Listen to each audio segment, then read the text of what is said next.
Boa tarde, Roberta, tudo bem? Boa tarde, tudo bem? Então tá bom. Roberta, muito obrigada por estar aqui conosco. A gente está falando nessa temporada de direitos, especialmente os direitos das mulheres. E eu gostaria que você se apresentasse, por favor, aqui para a nossa audiência. Muito obrigada pelo convite. Meu nome é Roberta Vicente de Carvalho, eu sou formada em Direito, sou advogada há 21 anos, especialista em Direito Processual Civil, mestre em Políticas Sociais para Adolescente, coordenadora de curso universitário e atuante na área da educação, como coordenadora, professora e consultora educacional. Já há 30 anos que eu trabalho na área da educação superior e há 20 anos que eu atuo na área de gestão educacional. Maravilha, né? Que tempo que consegue fazer tudo isso, minha gente? Conseguimos, mulheres, mulheres, né? Exato, é. E você tem filhos, Roberta? Eu tenho filhos, tenho dois filhos, tenho o João Pedro. João Pedro tem 20 anos, faz fisioterapia, não quis seguir a carreira do direito e é atleta federado do karatê. E tenho a Catarina, que tem 9 anos, então uma diferençazinha, né? E a gente consegue se reorganizar de uma maneira muito eficaz, né? Nós mulheres temos essa vitalidade, né? É Digamos assim. verdade. É verdade, porque o seu filho de 20 anos acompanhou aí o seu percurso todo nessa trajetória que você comentou aqui, realmente é um desafio.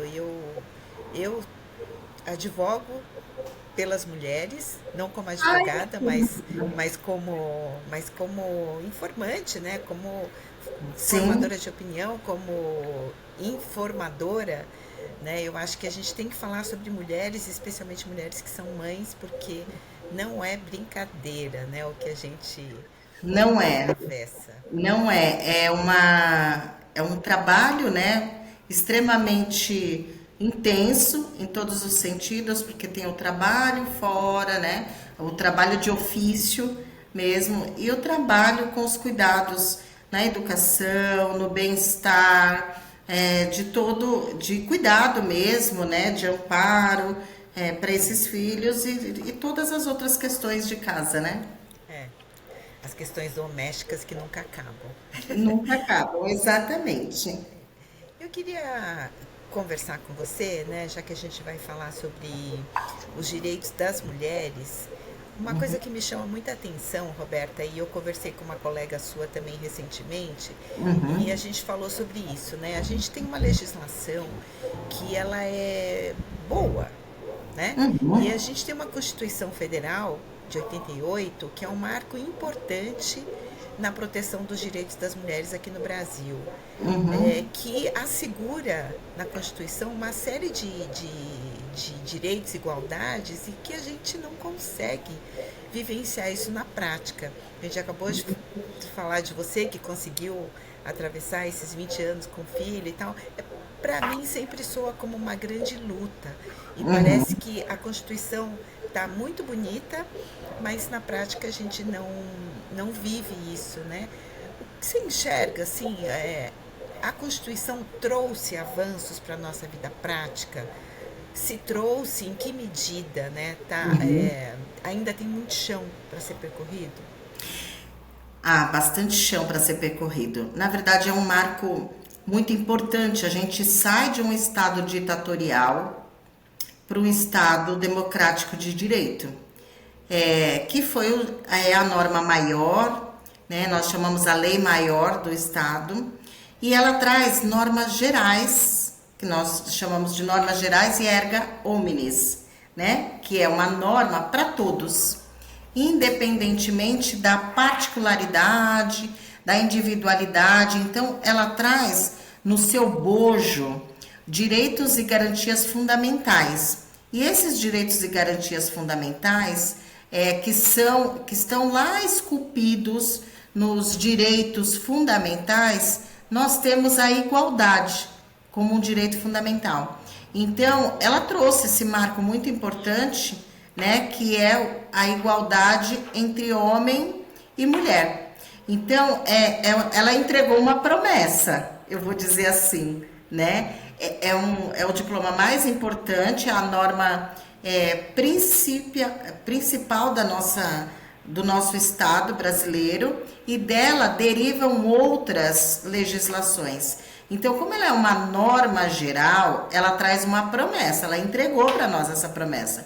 Olha, homem e mulher são iguais em direitos e obrigações, mas cabe ao Estado criar mecanismos, políticas públicas, políticas sociais, política de legislação mesmo, para acompanhar, porque nós estamos aqui num processo de agregar cultura, tecnologia. Então, a sociedade ela se molda a partir de ensinamentos culturais.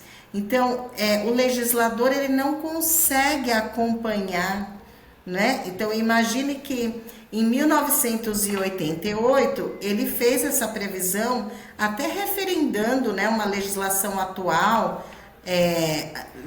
anterior, que era a permissão do divórcio em 1977, né? Porque até então a mulher não podia se divorciar. Até então a mulher ela precisava de, por exemplo, de autorização para trabalhar fora. Ela precisava de uma série de outras questões. Eu até me recordo, se você me permitir fazer aqui um parênteses, que eu fiz um inventário há pouco tempo, e esse inventário é muito antigo. Na verdade, a inventariante é minha cliente, e os avós que deixaram para ela todo o patrimônio, e esse patrimônio vem sendo ali, agora que algumas pessoas estão procurando para oficializar aquele contrato de gaveta, né? Conhecido como contrato de gaveta. E precisou de informações da avó e do avô. Informações básicas hoje para nós, mas naquele período talvez não fossem tão simples assim, que era o CPF. E aí eu me deparei com uma situação muito assim impactante para mim, mesmo com 21 anos de formada, né? De que o CPF era do homem. Não, a mulher ela não tinha direito ao Cadastro Nacional de Pessoa Jurídica, o CPF, de pessoa física, né? Desculpa. Ela não tinha esse cadastro. O CPF era do homem. Então, hoje, por exemplo, os cartórios permitem a gente emitir, junto à Receita Federal, o órgão competente para tal, permite que nós façamos essa emissão e faça como um ato retroativo, validando esse direito da mulher de ter o seu CPF. Então, uma pessoa, né, que já faleceu há muito tempo, e a gente está fazendo a emissão do CPF dela. Então, assim, a Constituição Federal, ela é um guarda-chuva, né, uma norma geral. Ela traz ali, dela derivam todas as outras normas, mas nós precisamos o tempo todo estar vigiando, né, e cobrando das autoridades do Estado que sejam emanados os dispositivos de proteção, não só de punição, entende, Cássia?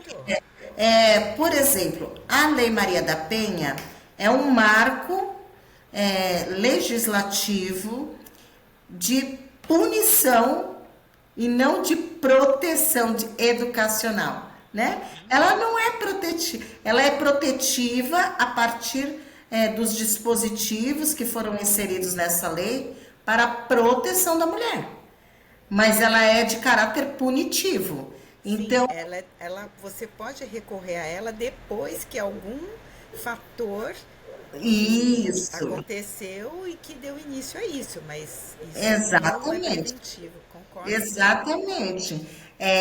Tanto é que tem até, né, popularmente, olha, vai cair na Lei Maria da Penha. Olha, existe, né, um estigma de que a Maria da Penha é aquela que pune, né? Então, nós precisamos muito mais disso. Sabemos que algumas demandas sociais e culturais, nós somos um país patriarcal, né? Um país machista. Somos um país machista. Então, o tempo todo, o legislador, a partir das demandas sociais, é que ele vai pautar outras legislações visando assegurar os direitos das mulheres. Direito esses, né, que já vem desde então, desde a Constituição Federal, mas não no seu detalhamento. Acho que é isso, né? É uma reflexão, é difícil, né? A gente pensar, poxa, a gente já tem uma legislação, é a lei maior do Estado, e assim mesmo eu ter um machismo estrutural enraizado, né? Uma cultura que muitas vezes naturaliza a violência. Sim, e é uma violência que acontece em diversas camadas, né, Roberta? Todas as camadas. É Não assim, tem.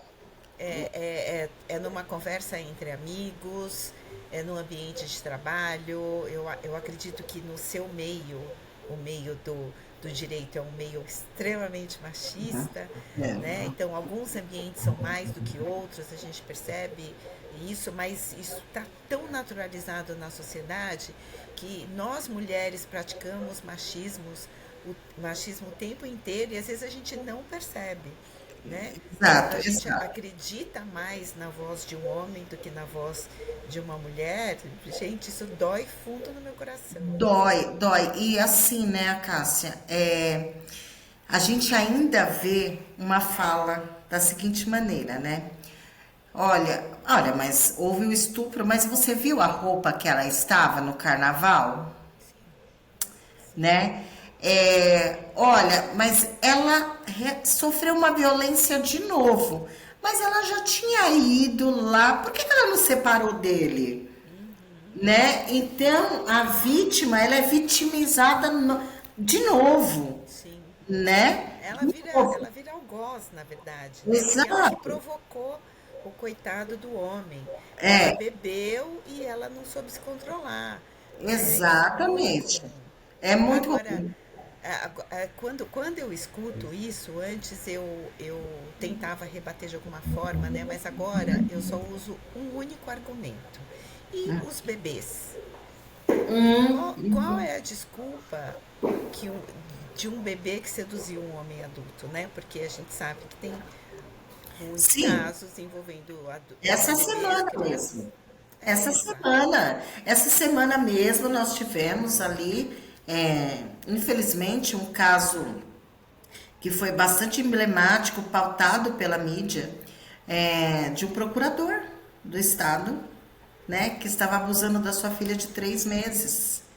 Entre outras questões que foram levantadas, é, de indícios de outras crianças e outras meninas, né, nesse aspecto. Então, além do aspecto legal, eu acho que a gente precisa ter um pouquinho de um pezinho aqui dentro do ambiente familiar, Sim, né?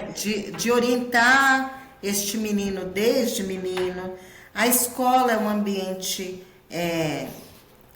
muito bacana para que possa ser discutido em âmbito educacional, né? Orientação sexual, orientação reprodutiva. Tudo isso é importante a gente tratar desde lá de pequenininho, porque senão, né, a coisa vai crescendo. É cultura, né? Como a gente disse, é uma questão cultural. enquanto você estava falando sobre a Constituição, eu fui, claro, né? A gente percebe os avanços quando você cita o CPF, o poder ao voto, a pílula anticoncepcional e, mais recentemente, o fato da mulher não ter que pedir permissão ao marido ou ao parceiro para fazer uma laqueadura, né? Então a gente vai percebendo esses avanços. Quer tomar uma água? Vou ter A gente vai percebendo esses avanços, né? Mas assim, eu acho, eu acredito, eu penso que você também, é que é isso, né? A gente luta para ter o básico. o básico. Olha só, essa autonomia privativa, né, que foi a mudança na lei da laqueadura, ela aconteceu agora, Cássia. Exato, Faz exato, 3 anos, 2022. exato, exato. 2022. Somente em 2023 foi derrubada em nível de Supremo, né, dos nossos tribunais superiores, a tese da legítima defesa da honra. No, ou seja, que permitia o homem se utilizar de mecanismos de agressão, né, de violência, até mesmo de feminicídio, em legítima defesa da honra. Né? Então, era uma legislação que estava lá, no fundo do baú, mas que ainda nós tínhamos homens que se prevalecia dessa legislação por ela estar vigente. Lógico, né, que os nossos tribunais, nós temos que acreditar no nosso poder judiciário. Isso eu sempre pauto, porque se nós perdemos a esperança no mecanismo jurídico, aí vai tudo por água abaixo, né? Mas veja que teve que chegar lá no Supremo e o Supremo dizer assim: olha, está acumulada, essa tese não pode ser mais aplicada. Então ele dizia que por conta de uma traição, ele justificava que por conta de uma traição, ele teria a permissão de cometer uma violência contra a esposa ou companheira em legítima defesa da honra. Então é uma legislação, veja só, em 2023 só. 2022 que nós tivemos aí a alteração, a mudança, permitindo que a mulher tivesse autonomia. A autonomia dela reprodutiva é dela. O corpo é dela. O corpo é território de decisão da própria mulher. Sim. Isso, assim, numa sociedade, né, que se fala muito do aborto, né? Quando a gente fala de aborto, eu entendo que ninguém seja a favor do aborto, mas eu entendo que muitas pessoas são a favor da não criminalização da mulher que pratica o aborto, que são duas coisas completamente diferentes. Completamente diferentes. Completamente diferente. Veja só, a legislação de 2022, ela traz ali eu acho que é um símbolo de autonomia, né? Ela acaba sendo uma referência de um símbolo de autonomia, porque agora a mulher não precisa mais pedir autorização ao cônjuge para decidir se ela pode ou não realizar, né, a laqueadura. Sim. E aí é um passo, né, para outras grandes decisões sobre o corpo da mulher, né? A gente precisa ainda dessa luta, né, Roberta? Precisamos. E isso também, falando sobre a lei do minuto seguinte, eu queria que você explicasse um pouquinho o que é isso, porque eu confesso que ainda tenho um pouco de dúvida. Isso garante só o atendimento imediato depois que acontece a violência sexual, ou tem alguma outra coisa agregada a isso? O minuto seguinte é uma lei de 2013, né, que foi conhecida como minuto seguinte, por ela garantir à vítima um atendimento imediato no SUS, no Sistema Único de Saúde, né, sem a necessidade de boletim de ocorrência, por exemplo, prévio, né? Esse atendimento inclui o apoio psicológico, profilaxia de doenças, né? A prevenção de gravidez, coleta de vestígios com consentimento da vítima, obviamente. Mas o que acontece? É uma legislação como a gente está comentando aqui, ela precisa ser disseminada educacionalmente falando nos ambientes, né? Porque assim, eu preciso que este médico que atenda esta mulher esteja preparado para atender essa mulher que sofreu Porque violência. senão ele pode praticar outra violência, né? Exatamente. Eu preciso que essa enfermeira esteja preparada para isso. Então, a lei do minuto seguinte, ela garante à mulher esse atendimento. Mas esse acolhimento, ele tem que ter um atendimento humanizado e de acordo com a necessidade que está levando aquela mulher para o atendimento ao SUS. Então, é um ecossistema, entende, Cássia? Tem que ser um ecossistema de garantias, porque a letra fria da lei não vai dar essa garantia em ecossistema. A gente sempre fala de pessoas, né? Então Isso, é a pessoa, porque o papel está bem escrito, mas como é que a tá gente vai muito, exercer? tá muito, muito bem escrito, né? A gente percebe pelas mudanças que nós tivemos ao longo da legislação Maria da Penha, né? Então, ao longo dessa legislação, a gente teve avanços significativos. Então, por exemplo, a implementação das medidas protetivas de imediato, uma súmula do STJ que consolidou o entendimento que é uma ação penal incondicionada, ou seja, que não precisa, não necessita de representação da vítima após aquele tempo em que se tinha. Olha, a vítima ia lá, fazia a apresentação da ocorrência, elaborava o boletim de ocorrência e depois de 6 meses ela tinha que ir lá representar, dizer para a autoridade policial, olha, eu quero representar. E nesses 6 meses muita coisa acontecia, né? Infelizmente, coisas boas, mas infelizmente outras situações, como a gente vê um aumento significativo de feminicídio no ano de 2024. Nós tivemos mais de 1.400 feminicídios no ano de 2024.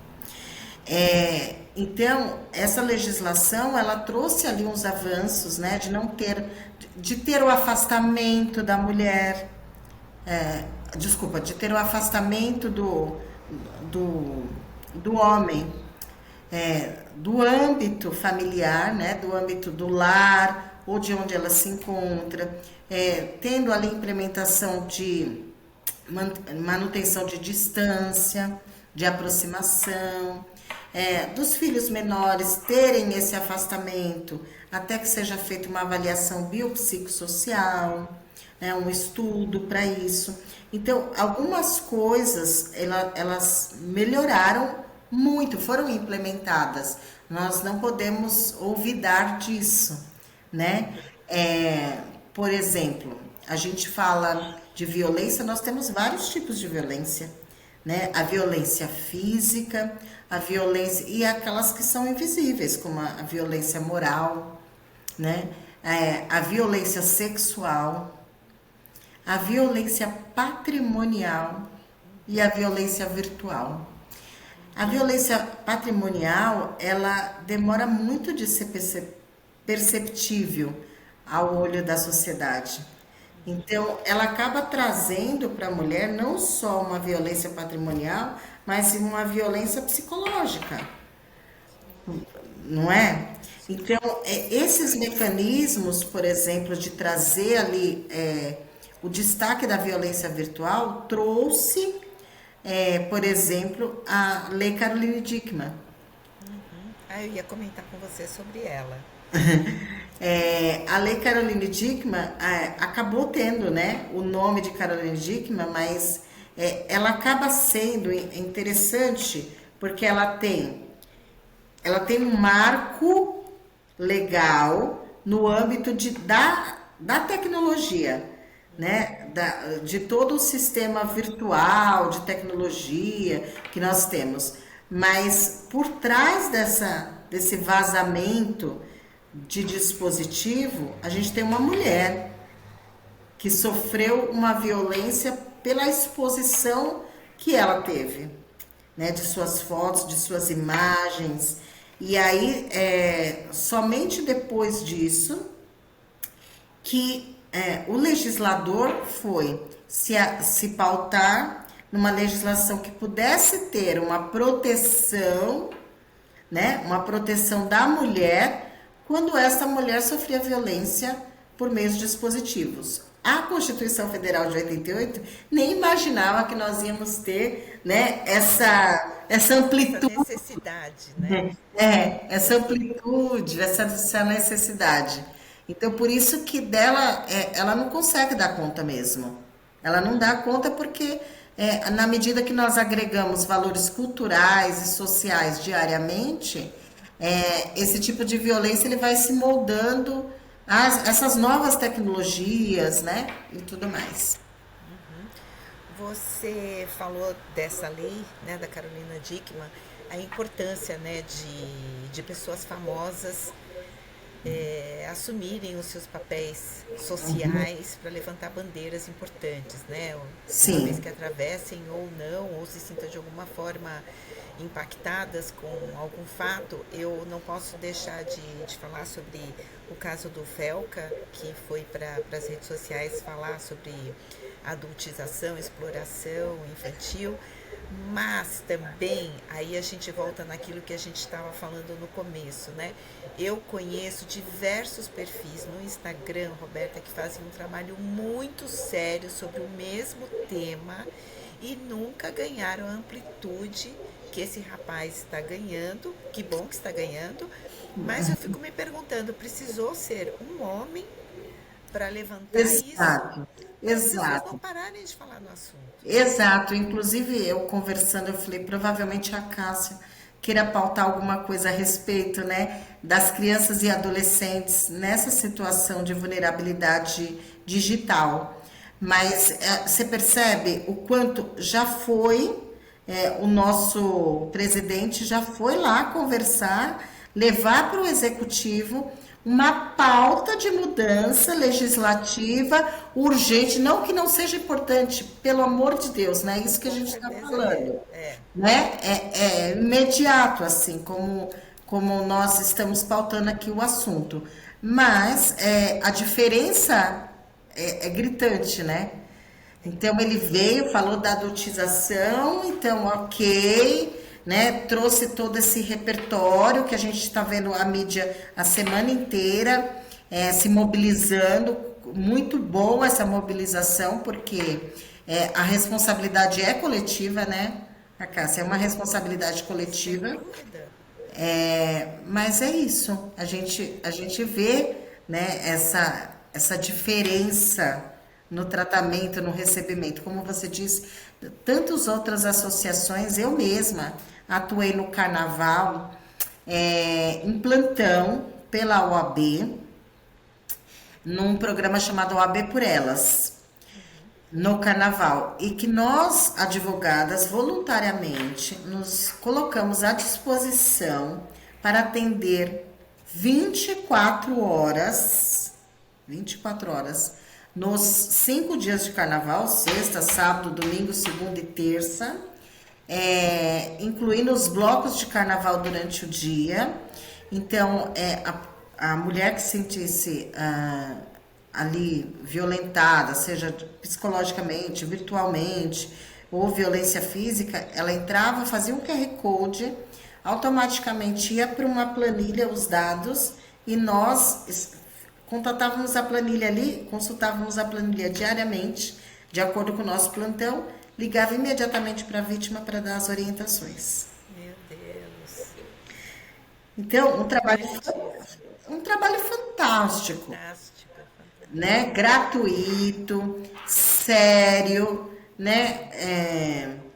Com todo o amparato da OAB, né? Trazendo.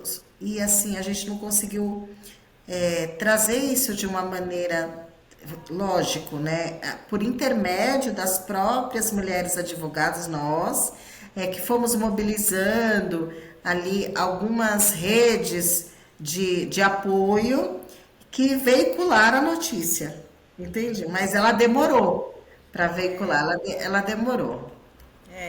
Isso eu acho triste, realmente. Eu acho, né, eu vou reforçar o que a gente deixou claro. Não é que não seja importante o que ele disse, obviamente que é, mas a gente só está questionando o fato da gente ter vozes femininas que não têm o mesmo alcance, né? Você sabe que eu fui chamada hoje para participar de um programa de TV bastante tradicional aqui no Brasil para falar sobre o caso do Felca e eu realmente me neguei por conta disso. Eu expliquei para a produtora que me procurou o motivo pelo qual eu estava negando a minha participação, porque eu acho assim, eu acho que a gente tem que dar Se voz posicionar, se se posicionar. posicionar. Porque, meu Deus, né? Eu posso te citar dois aqui, o coletivo Mães na Luta, que é um que eu vou deixar até o arroba aqui para as pessoas seguirem, e fala disso desde 2016. Tem o Instituto Liberta, que é mais conhecido, porque a fundadora, né, a presidente, a Luciana Temer, é bastante conhecida. Mas, Sim, gente, cadê mídia para esses perfis tão importantes que fazem uma luta?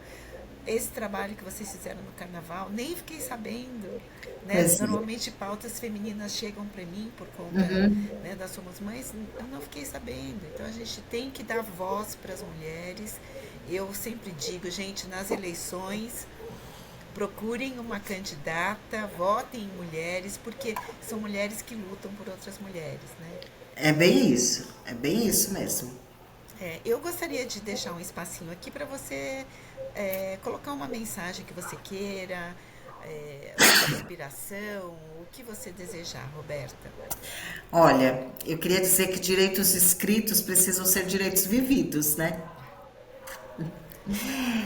Queria, uma das coisas assim, né, da mensagem que eu queria deixar é que a nossa Constituição, que a promessa da Constituição seja finalmente cumprida,